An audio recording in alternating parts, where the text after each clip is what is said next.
Here is another example where we are asked to express the following numbers in standard form. And for A, we have 87,000, and B, we have 3,700,000. Solution.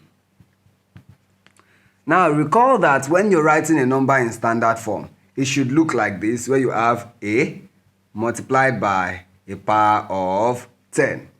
And remember that we said A has to range from 1 to 10. That is, it has to be below 10. So now let's consider our first question, where we have 87,000. Now, to express this in standard form, we're going to look at the non-zero digits that we have. And you see that we have 87. Now, A has to fall between 1 and 10. Therefore, we cannot write it as 87.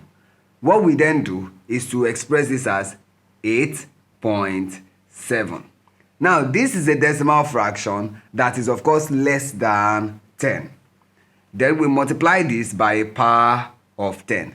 Now, to know what integer will be here as the power of 10, we're going to count the number of digits after this 8. Remember, this is 8.7.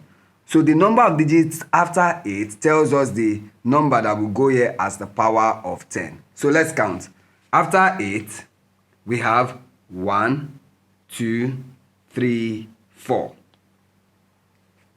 Therefore, this becomes 8.7 times 10 with the power of 4.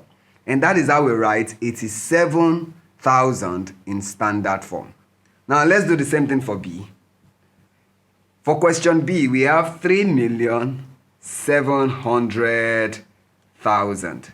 So the number that we will write as to represent A in this standard form notation will be 3.7.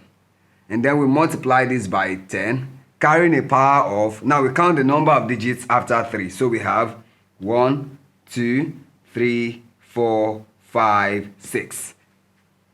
So this becomes 3.7 times 10 with the power of 6. And that is how we express a whole number in standard form. Thank you.